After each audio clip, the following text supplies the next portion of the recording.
¿Qué tal? Buenos días, amigos.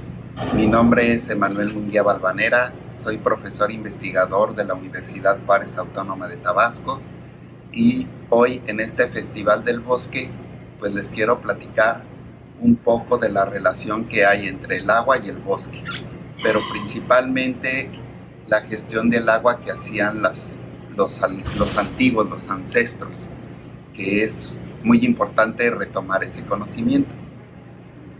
Ahí en la pantalla podemos observar los diferentes emblemas que hay.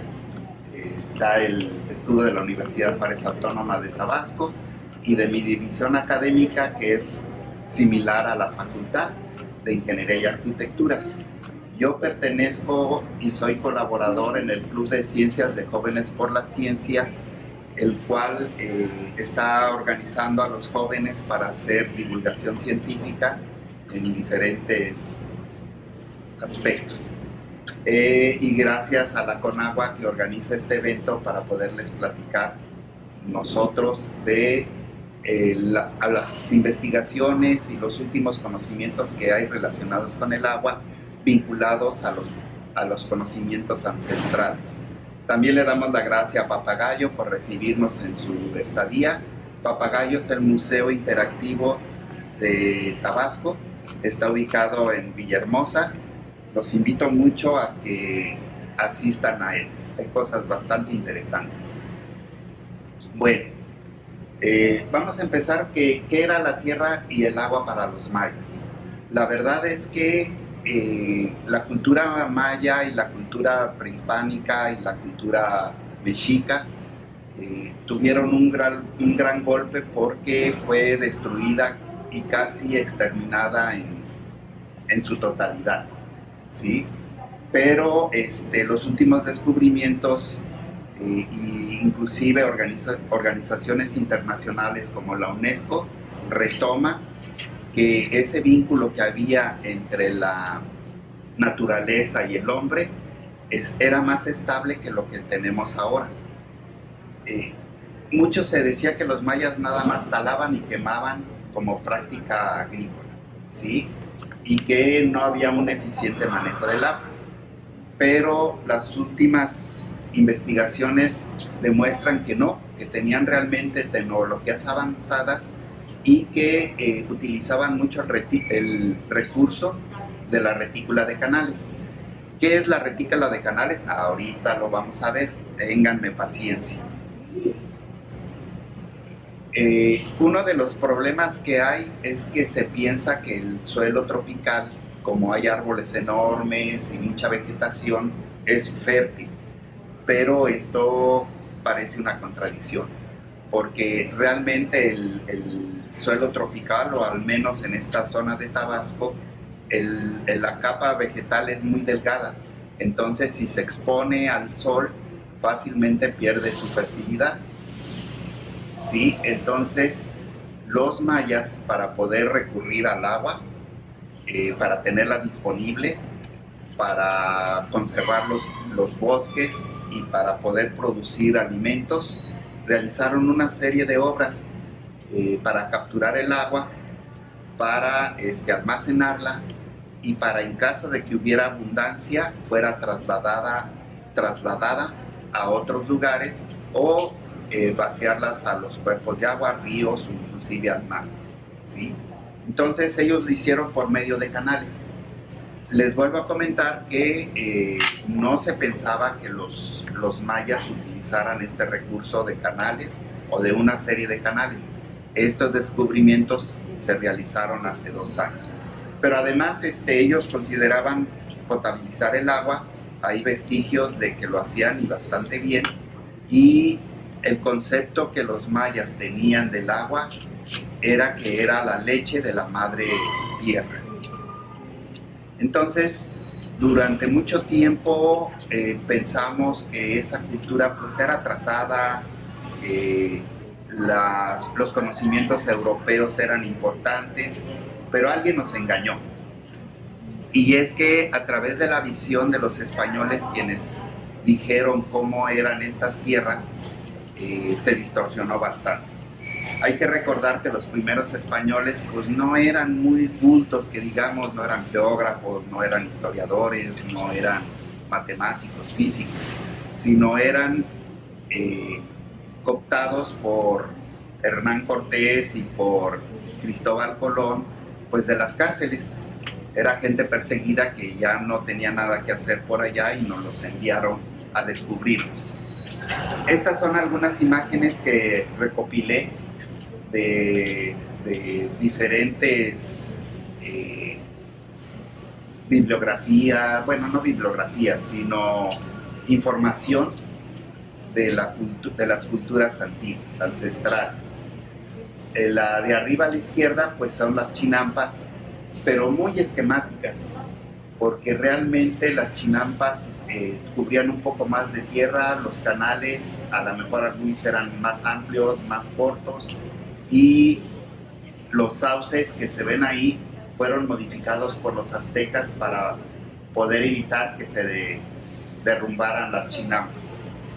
A la derecha, esa imagen la tomé de internet que hablaba de los mayas, pero realmente no son mayas esas personas que están ahí. No están cultivando maíz, están cultivando trigo, y las casas que se ven allá al fondo pues tampoco lo son. De hecho, por la gran cantidad de calor que había aquí, las mujeres no acostumbraban a usar blusas, estaban desnudas, y para ellos era natural, no tenían ningún problema. De abajo a la derecha pues se ve un silo ahí donde están guardando los granos, que tampoco era como lo hacían las antiguas civilizaciones. Y a la izquierda pues se ve las modificaciones que hacían las tribus ancestrales sobre el maíz, que era el principal alimento. Tenemos que mencionarles que el maíz no es así. El maíz original, por cada granito tenía una hoja. Cada granito estaba cubierto con una hoja. Para poder quitar esa hoja y que las hojas cubrieran toda la mazorca, pues se tuvieron que hacer una serie de modificaciones. Y eso, pues es cultura. Eso es conocimiento, y es un conocimiento avanzado. Y además vean la gran variedad de maíces que hay, porque se fueron cultivando para cada región de México o de Mesoamérica. El maíz en toda América tuvo un importante desarrollo en las civilizaciones. Entonces Hernán Cortés mandó cartas. Cuando nos visitó por primera vez, me imagino que para él fue algo sorprendente. Y él, pues, su intención era quedarse con todo lo maravilloso que había aquí, ¿sí? Pero traían esquemas de Europa, de hacer la guerra en Europa, y hacer la guerra en Europa era masacrar, era asesinar hombres, mujeres y niños, cuando aquí las guerras en los nativos eran muy diferentes, no eran guerras de exterminio, eran guerras para capturar, inclusive no eran prisioneros porque no había cárceles, capturaban a los indígenas, les decían, bueno, pues ya estás capturado, ahora me tienes que pagar una renta, me tienes que pagar con maíz o me tienes que pagar con trabajo, y pues se quedaban en tratos, y así era como se pagaba el tequio. En la cárcel sí había cárceles, pero se metían a los símbolos de las tribus capturadas, sus imágenes, sus y esculturas de barro, sí eran metidas en una especie como de cárcel, pero era más bien algo simbólico. Igual en Mesoamérica, los mayas, los mexicas, las tribus elegían a sus representantes por medio de méritos. Aquellos que eran los más sobresalientes y que sabían hacer bien las cosas, era como eran elegidos. Y pues no comíamos, no éramos caníbales. Aún en las tribus caníbales, cuando se comen a una persona no es por hambre, se la comen para que su espíritu les pertenezca. Ese hombre que murió en batalla fue muy valiente, fue muy destacado, Entonces, si yo quiero adquirir su fuerza en un ritual, lo llego a comer. No es el caso de los mesoamericanos, de algunas tribus africanas así, pero no somos perros salvajes como decía Hernán Cortés, ¿sí? De hecho, Hernán Cortés con las tribus siempre fue bien recibido, siempre desde los mayas, los mexicas, los tlaxcaltecas, siempre le ofrecieron regalos cuando lo llegaban a conocer. Otro mito que hay es que Hernán Cortés quemó las naves para que sus marineros no lo abandonaran y pues no es así. Lo que pasa es que las desbarató para poder hacer bergantines y poder hacer un asalto anfibio en Tenochtitlan, ¿sí? Entonces así, hay muchas cosas que realmente la gente de Hernán Cortés pues mintió descaradamente, ¿sí? Hay muchas cosas, muchos conocimientos que tenían los Tenochtitlan, ¿sí? Por ejemplo, la medicina era bastante avanzada, había quiroprácticos, ginecólogos, psicólogos, herbólogos. De hecho, la ginecología era bastante avanzada porque tenían medicamentos para tratar a las parteras. Era un rito, pues, el que un nuevo ser viniera al mundo, eran bien valorados. Existían zoológicos, serpentarios, aviarios, y todos sabemos que si hay una colección de animales y de plantas, no es nada más para tenerlos de adorno, es para estudiarlos.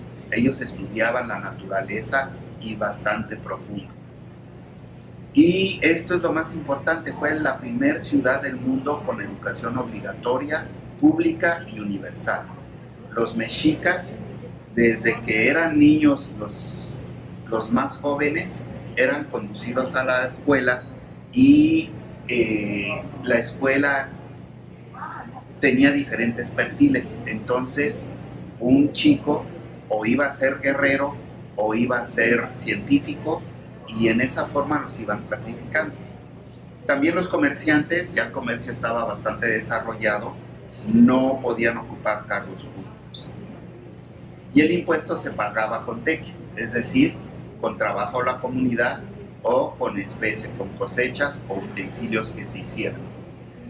La dieta era de insectos. Esto también es muy importante porque estamos acostumbrados a comer carnes de cerdo o de vaca, pero como ustedes ya muchos saben, contaminan demasiado.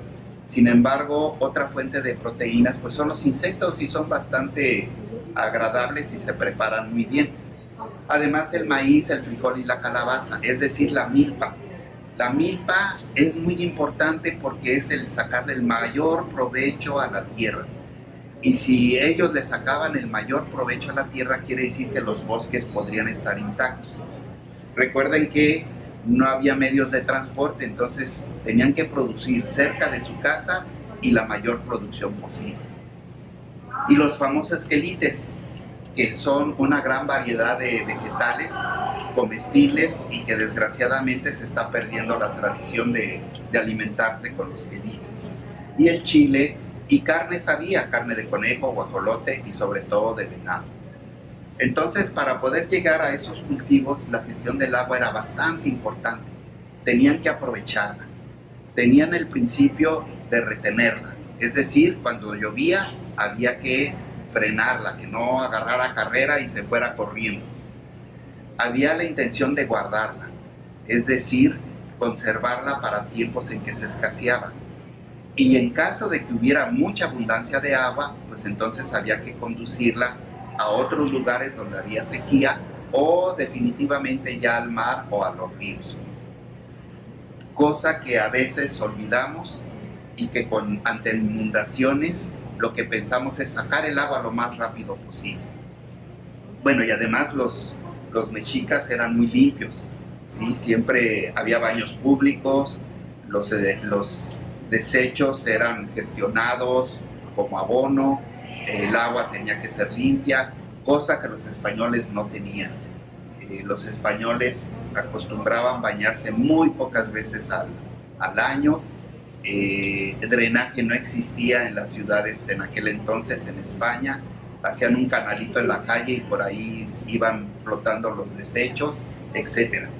El caso es que cuando llega Hernán Cortés y descubre Tenochtitlan, esa enorme ciudad que tenía 700,000 habitantes, o sea, ya cerca del millón, era 3 veces más grande que Londres y era 5 veces más grande que Sevilla. Imagínense la impresión que tenían los españoles. De hecho, era una ciudad tan blanca que llegaron a comentar que era una ciudad de plata. Esta imagen es una pintura que fue encargada por bueno, aquí en el nombre comenta que la hizo Alonso de Santana Cruz, pero las imágenes fueron pintadas por los indígenas. Este es de 1550, pero dio partes en el mundo. Entonces ahí describe los canales, las chinampas, cómo funcionaban.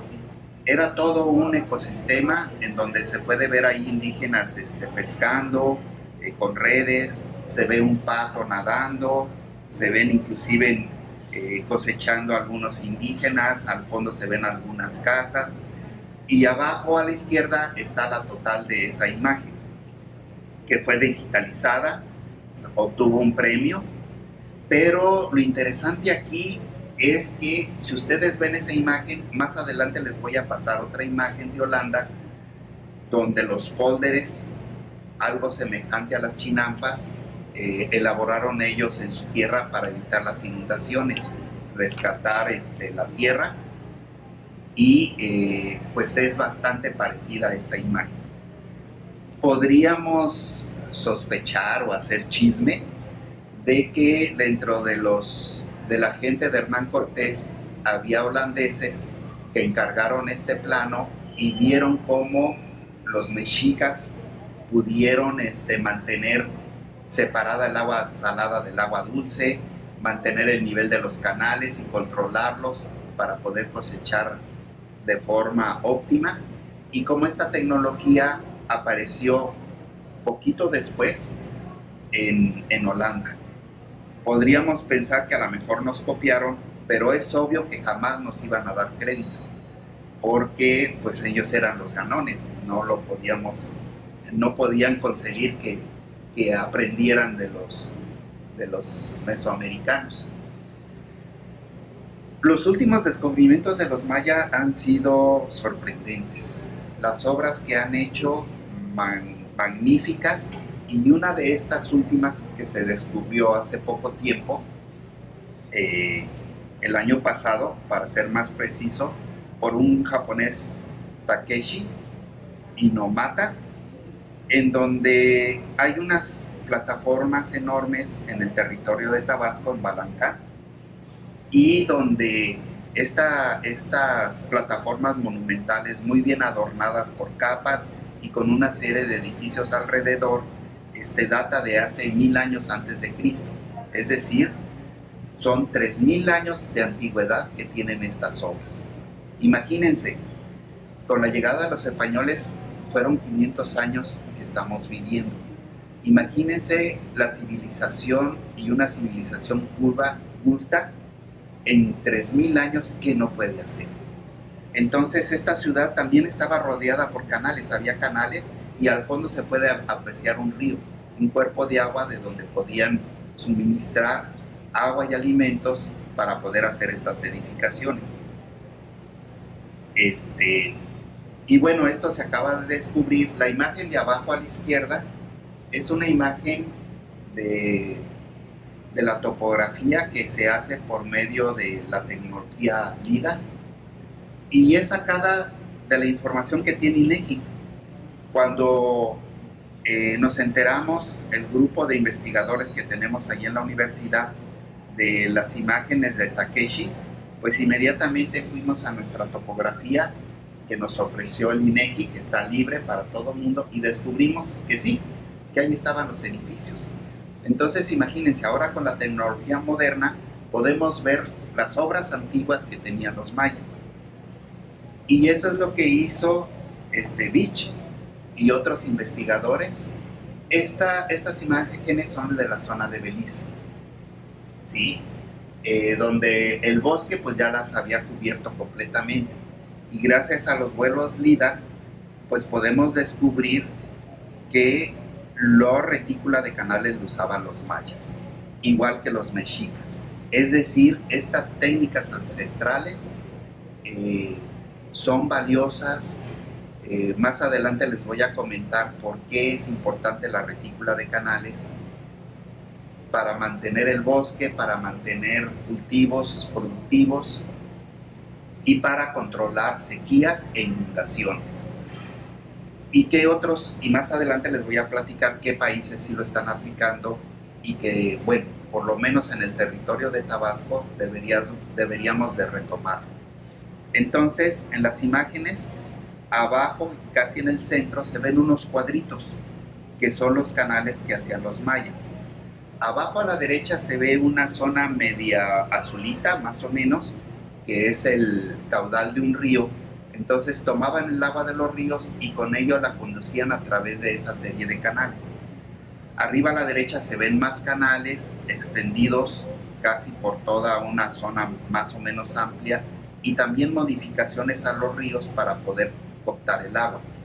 No hay vestigios que tuvieran compuertas, pero lo más seguro es que sí las utilizaran para retener el agua. Este es un acercamiento de una de las imágenes y entonces lo que se puede hacer cuando hay una retícula de canales, como la vemos en esta imagen, imaginemos que abunda la lluvia, todo se inunda. Entonces abrimos las compuertas lo más que se pueda y esos canales se convierten en autopistas para el agua, de forma tal que el agua sale muy rápidamente y no mantenemos la inundación por semanas o a veces por 2-3 semanas, como nos pasa luego en Tabasco, porque no hay salida del agua. Entonces los mayas lo que hicieron es hacer supercarreteras para que el agua saliera de la mejor forma. Pero también, si no queremos que salga el agua, pues ponemos una compuerta o 2 o 3 compuertas, según nuestros recursos y nuestra topografía, y con esas compuertas retenemos el agua. Ahí la tenemos. ¿Para qué? Para que los acuíferos o la tierra siga húmeda, que se le llama capacidad de campo. Es decir, que cada planta tenga el ideal de agua para que sea lo más productivo posible. Por ejemplo, aquí en Tabasco pues hay muchos plataneros y ellos lo saben. Ellos siempre hacen este tipo de canales porque a los plátanos no les gusta tener los pies mojados, dicen ellos. Es decir, cuando llueve mucho hay que sacar el agua lo más pronto posible para que no se vea afectada la producción de plátano. Entonces, es una buena opción para disminuir inundaciones.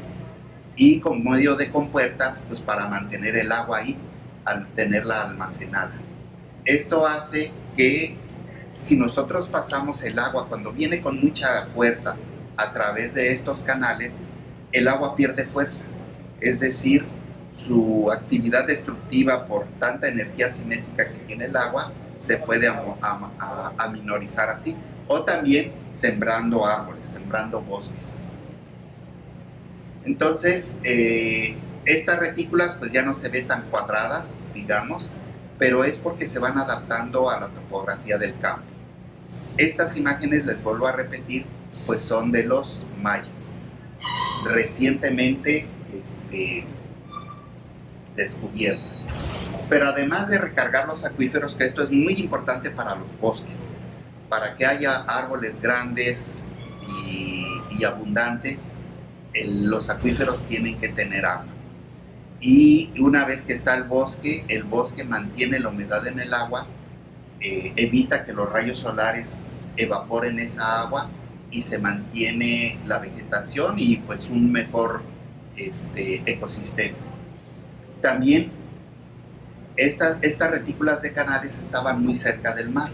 Les comento, está cerca de Belice, el descubrimiento, probablemente se hayan extendido la retícula de canales a otros lugares, pero además de que mantienen los acuíferos, al estar los acuíferos cargados, la cuña salina, es decir, el agua del mar, que penetra luego por abajo del suelo, queda retenido por el agua dulce.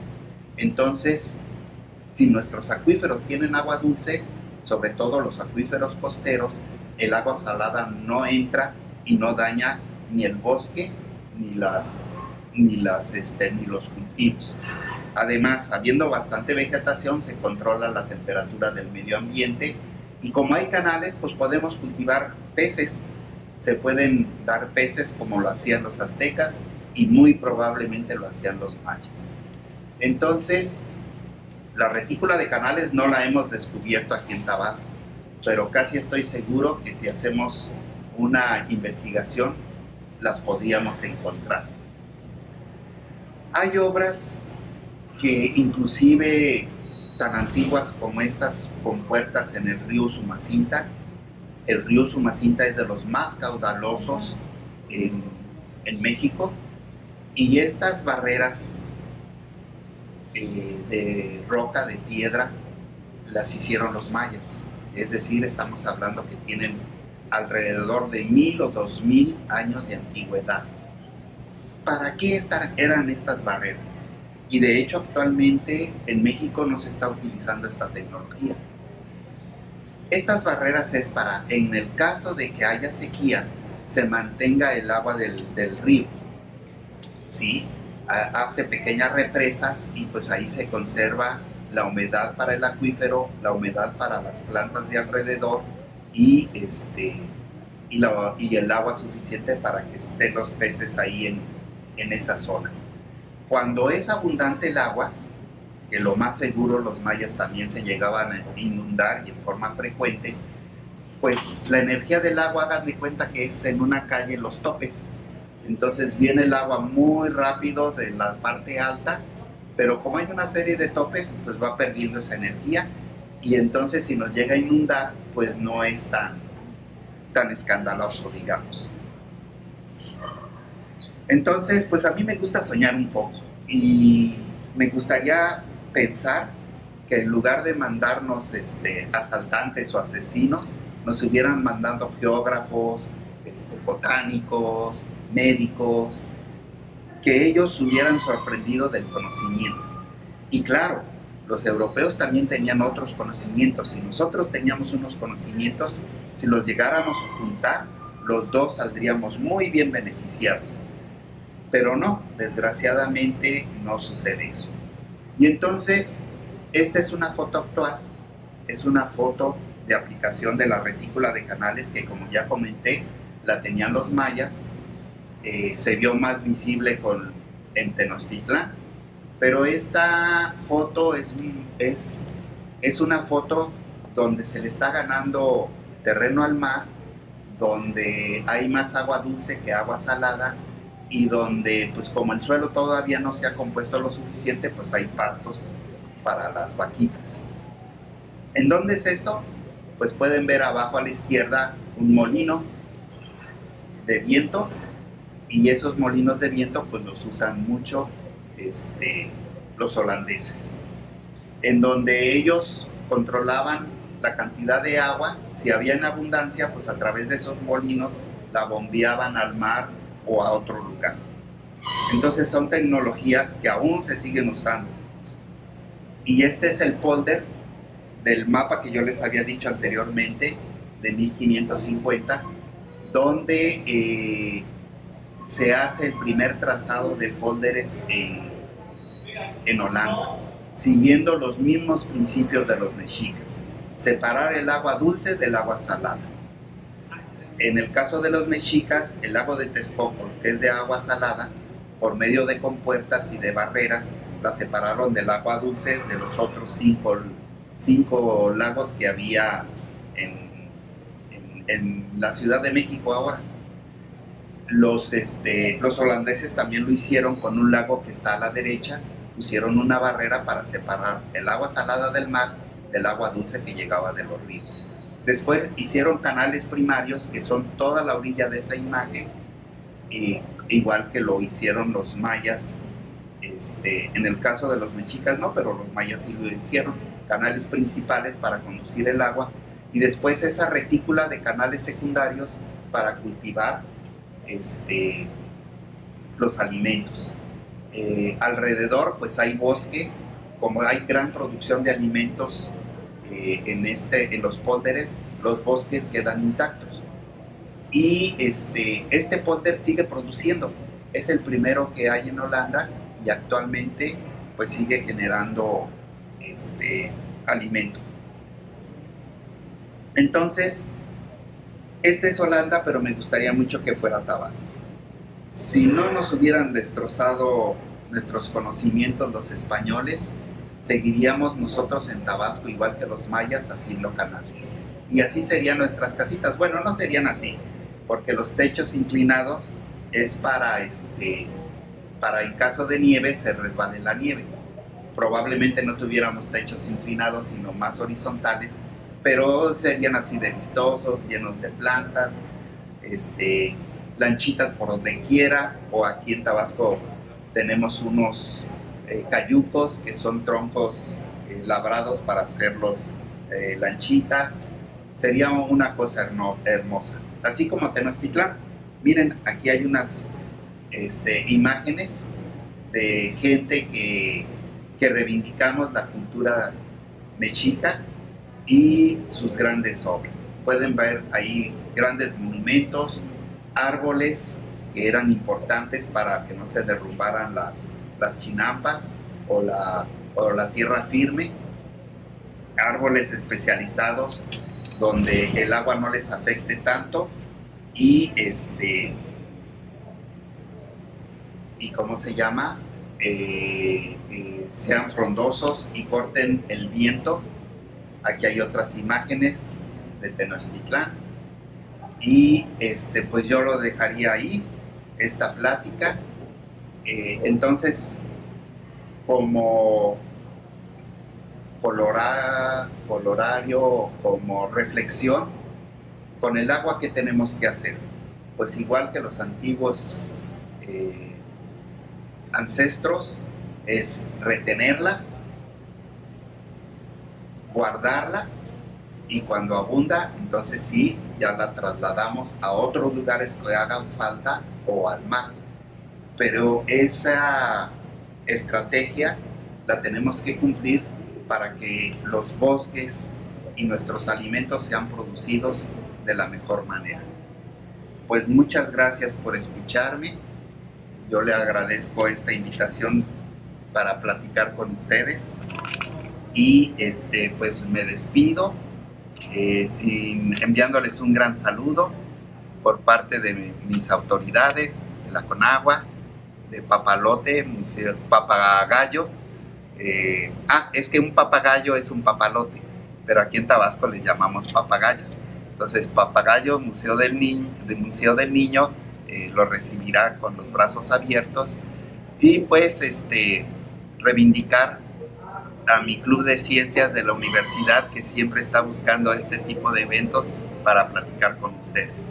Pues muchas gracias, me despido de ustedes y les mando un afectuoso saludo.